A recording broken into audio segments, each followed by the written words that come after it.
ശബരിമലയിൽ സ്ത്രീ പ്രവേശനം സംബന്ധിച്ച കെ സുരേന്ദ്രന്റെ നിലപാടിൽ ചോദ്യമുന്നയിച്ച കൈരളി ന്യൂസിനെ പഴിച്ച് വി മുരളീധരൻ. കൈരളിക്ക് അങ്ങനെ പലതും ചോദിക്കാനുണ്ടാകുമെന്നും തന്നെ സുഖിപ്പിച്ച് കുഴിയിൽ ചാടിക്കാമെന്ന് കരുതേണ്ടെന്നും വി മുരളീധരൻ. ബി ജെ പിയുടെ നിലപാടാണ് ഞാൻ പറഞ്ഞത്. അതായത് ഓരോ കാലഘട്ടത്തിൽ ആ സമയത്തുള്ള വിവരങ്ങളുടെ അടിസ്ഥാനത്തിൽ ഓരോരുത്തരോരോന്ന് പറഞ്ഞിട്ടുണ്ടാവും.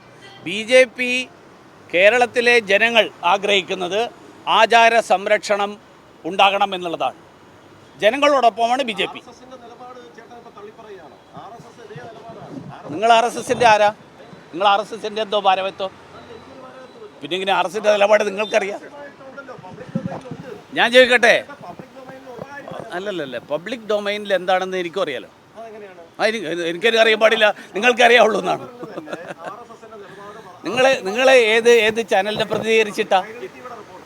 അപ്പോൾ പിന്നെ സ്വാഭാവികമായും കൈരളി ടി വിയുടെ റിപ്പോർട്ടർക്ക് പല കാര്യങ്ങളിലും സംശയങ്ങളുണ്ടാവും. ആ സംശയങ്ങൾ അല്ലല്ല സുരേഷ് ഗോപിയൊന്നല്ല, അതായത് കൈരളി ചാനൽ എൻ്റെ കാര്യം എന്നെ പുകഴ്ത്തണ്ട. ഞാൻ ബി ജെ പിയുടെ എന്നെ പുകഴ്ത്തി കുഴി ചാടിക്കാമെന്ന് നിങ്ങൾ വിചാരിക്കണ്ട. ഞാൻ 40-45 കൊല്ലമായിട്ട് പൊതുപ്രവർത്തനം നടത്തുന്ന ആളാണ്. അതുകൊണ്ട് കൈരളി ചാനൽ എന്തൊക്കെ ചോദ്യങ്ങൾ ചോദിക്കും നമുക്കെല്ലാവർക്കും അറിയില്ല. നിങ്ങൾ നിങ്ങളുടെ ജോലി ചെയ്യല്ലേ. അപ്പോൾ അതുകൊണ്ട് നിങ്ങൾ ജോലി ചെയ്യുന്നത്, നിങ്ങൾ കൈരളി ചാനലിന് വേണ്ടി ജോലി ചെയ്യുമ്പോൾ മാർക്സിസ്റ്റ് പാർട്ടിയുടെ താല്പര്യം സംരക്ഷിക്കാൻ നിങ്ങൾക്കൊരു ധാർമ്മിക ഉത്തരവാദിത്വമുണ്ട്. അത് നിങ്ങൾ നിറവേറ്റിക്കോ. എനിക്ക് അതിൻ്റെ കൂട്ടു നിൽക്കാൻ പറ്റില്ല, അത്രേ ഉള്ളൂ. തീർച്ചയായും രാജ്കുമാർ വിവരങ്ങളുമായി ചേരുകയാണ്. രാജ്കുമാർ, വീണ്ടും കൈരളിയുടെ ചോദ്യങ്ങളോട് ബി ജെ പിക്ക് അസ്വസ്ഥത ഉണ്ടാകുന്നു. വി മുരളീധരൻ എന്തൊക്കെ കാര്യങ്ങളാണ് പറഞ്ഞത്?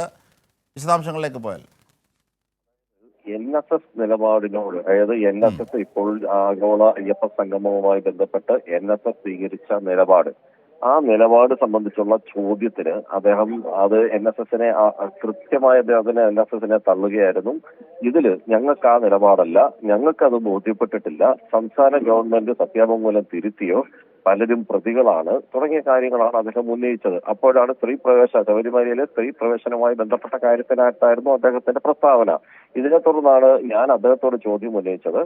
BJPയുടെ മുൻ അധ്യക്ഷൻ തന്നെ കെ സുരേന്ദ്രൻ 8 വർഷം മുമ്പ് FB പോസ്റ്റ് ഉൾപ്പെടെ അദ്ദേഹം ഉന്നയിച്ചുകൊണ്ട് സ്ത്രീ പ്രവേശനം ആകാം, നൈഷ്ഠിക ബ്രഹ്മചാരിയെ സംബന്ധിച്ചുള്ള കാര്യങ്ങളിൽ യാതൊരു പ്രശ്നങ്ങളും ഇല്ല, അവിടെ സ്ത്രീകൾക്ക് പ്രവേശനം ആകാവുന്നതാണ് എന്ന് പറഞ്ഞ് കെ സുരേന്ദ്രൻ ഇട്ട FB പോസ്റ്റ് വൈറലാണല്ലോ എന്ന ചോദ്യത്തിനായിരുന്നു അദ്ദേഹത്തിന്റെ ഈ ഉത്തരങ്ങളെല്ലാം. ഞാൻ BJPയുടെ നിലപാടാണ് പറയുന്നത്.